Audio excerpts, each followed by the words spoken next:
Judge Joe Brown's all-new barbecue sauce and seasoning. Justice in the form of flavor. Law firms will take this as a retainer. What?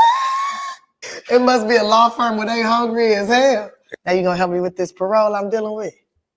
Judge Joe Brown's all-new barbecue sauce and seasoning. Justice in the form of flavor. With one taste of our premium blends of all-natural ingredients, herbs, and spices, you'll fall in love with meat all over again. Judge Joe Brown's all-natural barbecue sauce collection is made up of 2 zesty flavors, original and spicy. There's only one way to bring order back to barbecuing. Just add Judge Joe Brown's all-natural barbecue sauce and seasoning, and you be the judge.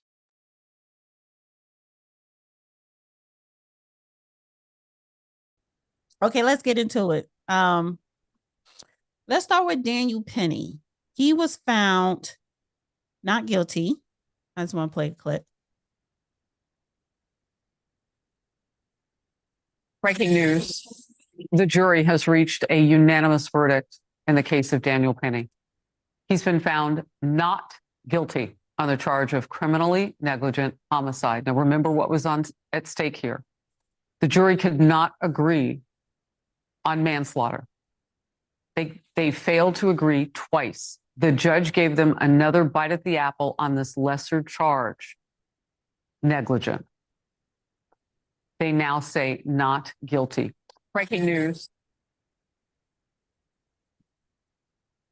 And I don't understand New York with its general failure to charge lesser included offenses, which a lot of states do automatically. In other words, it's a reversal if you don't charge the list of lesser included offenses. New York, we've seen what with basically centering around the Trump prosecutions, has been very reluctant to do that. And I think that contributes to the problem. And the other point is that I don't see anything this man did that even closely approximated wrong. Somewhere in here, we have to develop the idea that there is a general accountability that can be expected of all citizens or residents in an area when it comes to compliance with the requirements of collective public peace, dignity, and order. And when somebody breaks those rules, they do so at their peril, particularly when the deceased, in this case, has such an apparently long record of assaultive and violent behavior against strange individuals, particularly women. And there is a responsibility of the males, the men in the district, to protect the women in the district. And sometimes things just happen that maybe are slightly excessive. There was no weaponry involved in this. It was all physical force, bare hand physical force. And somebody didn't make it, and the person that didn't make it brought it on himself. And of course, you can say he was mentally ill, but somewhere in there,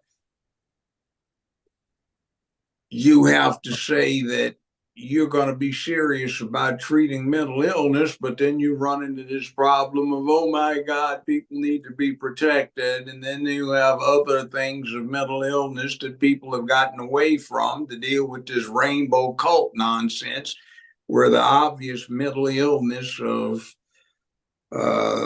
having personal gender identification problems because something's wrong with your mind, that's supposed to be normal, which it's not. So because of a lot of political and social expediencies, we have kind of drifted from the point.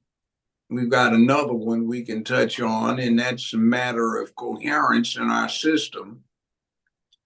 For example, let's say there is a criminal homicide and a civil homicide that arises out of the same incident. Say somebody's killed and the family, let's say, wants to allege that the killing was not justifiable, so it's actionable civilly. Well, they have 2 years to bring a lawsuit in most states, 1 year in a lot, and 3 years in a very, very few, and that's it.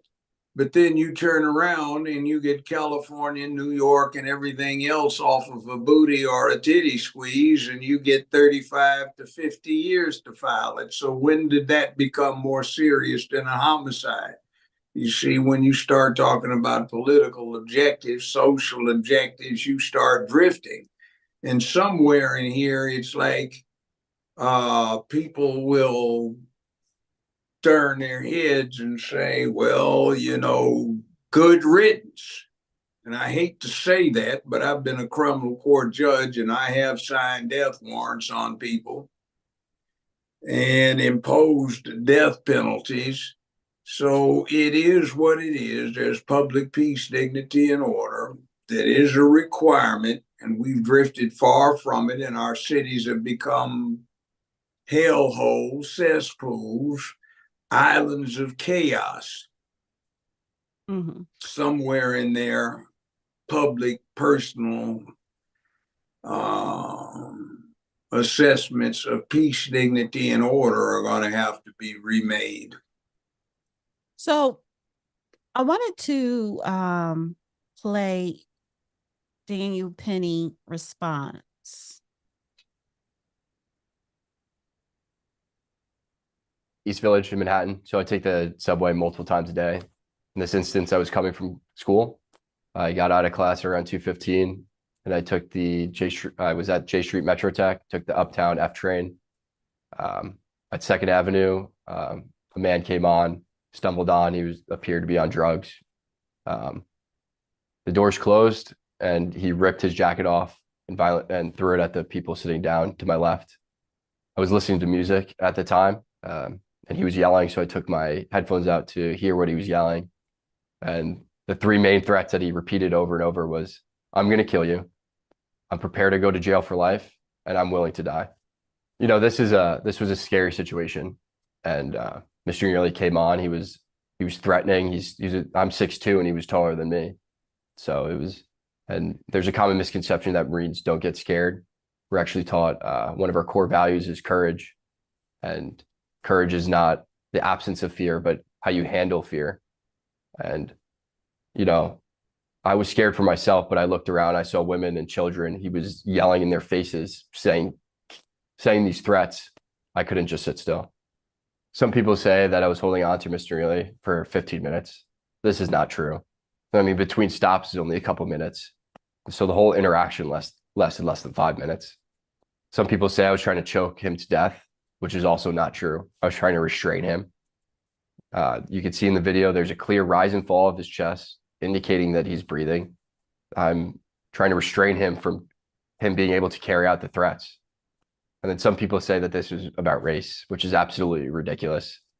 I didn't see a black man threatening passengers. I saw a man threatening passengers. A lot of whom were people of color. The man who helped restrain Mr. Neely was a person of color. And then a few days after the incident, I read in the papers that a woman of color came out and called me a hero. I don't believe that I'm a hero, but she was one of those people that I was trying to protect. We were all scared. Mr. Neely was yelling in these passengers' faces, and they looked terrified.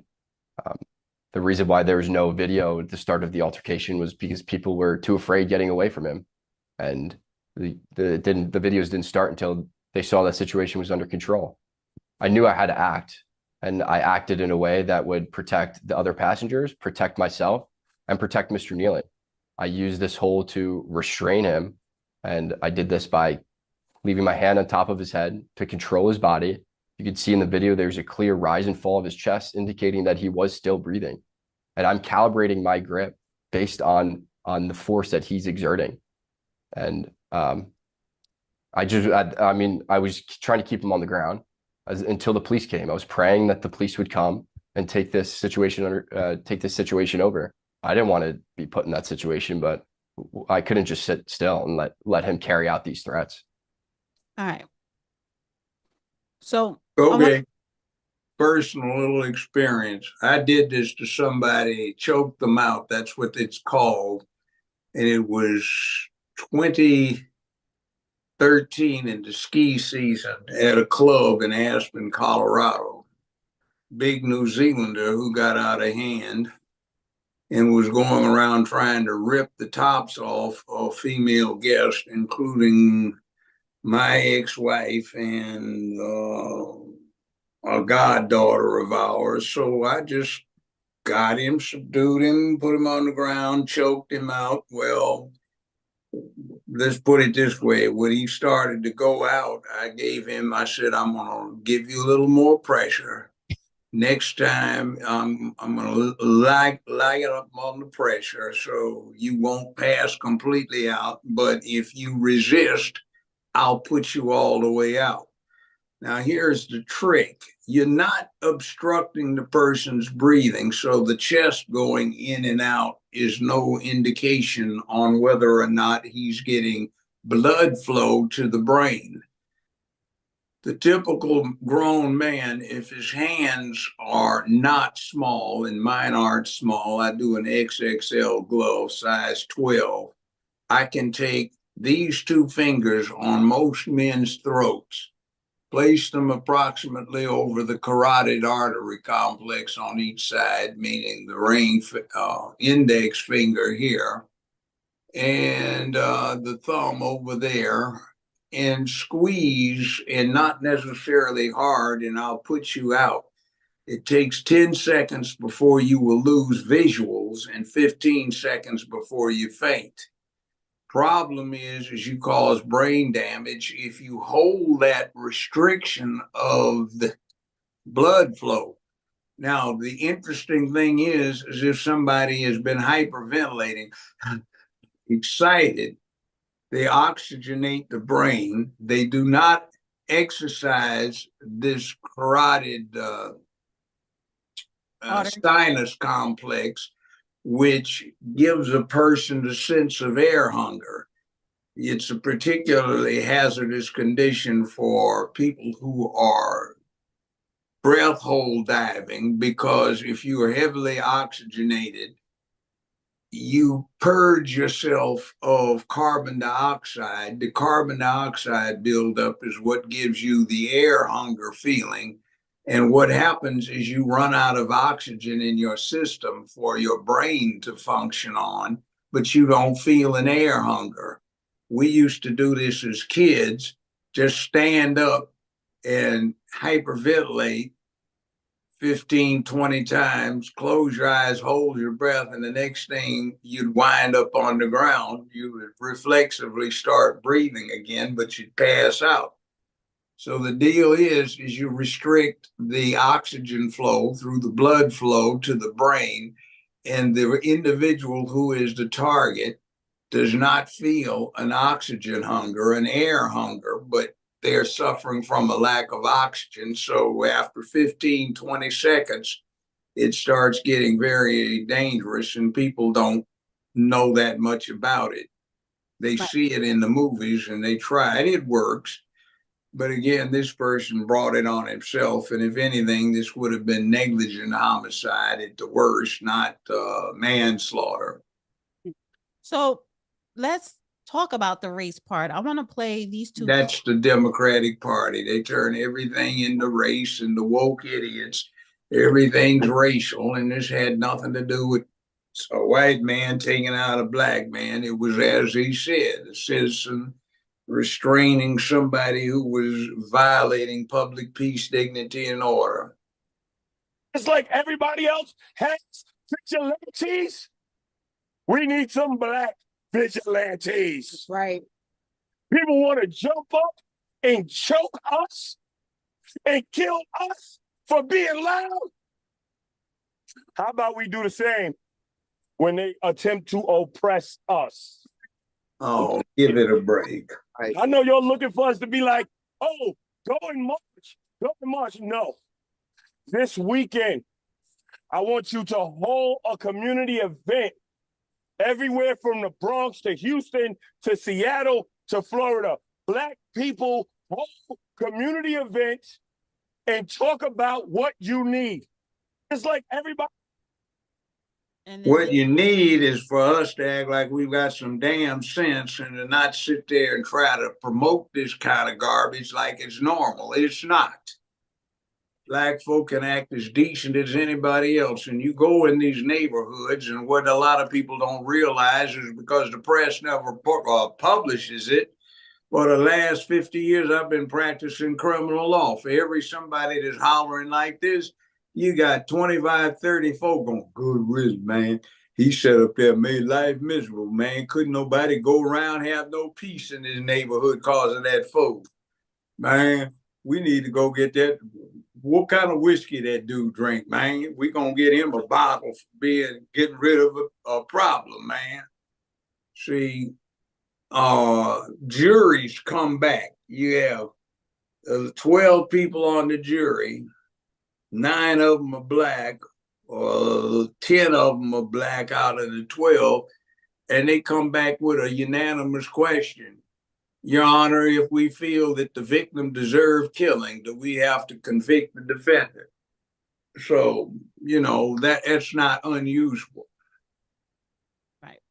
So people need to get over that and start talking about the big problem, which is the lack of manhood in our neighborhoods, because there's no fatherhood in those neighborhoods to teach these boys manhood.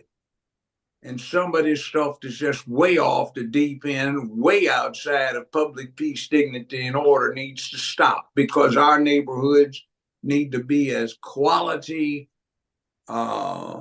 possessed when it need to be possessed of as much quality and excellence of being there as any other neighborhood.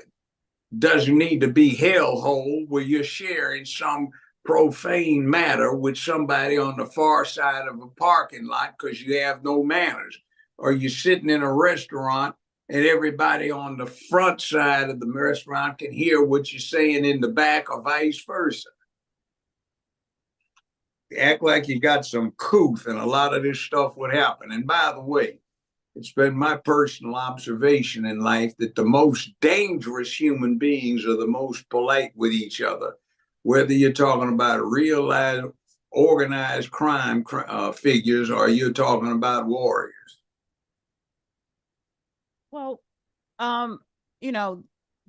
they did hold a press conference. I guess Jordan Neely's family and I guess attorney, after the jury, the verdict came out this morning that he was acquitted.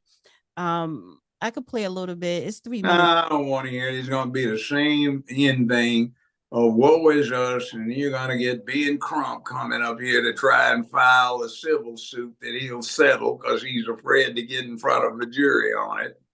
Well, you remember the Eric Garner situation, who he died by the police putting him in a chokehold with the police. Yeah, they got a little excessive.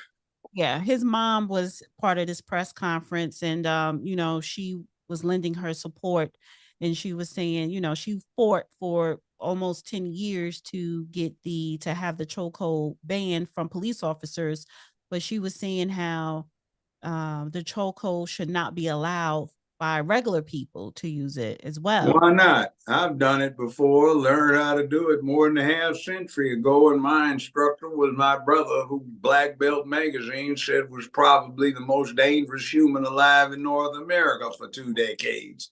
Mm-hmm. So he also was an executive producer on my show. His name was Master Clifford Stewart, late of Los Angeles, Dr. Clifford Stewart.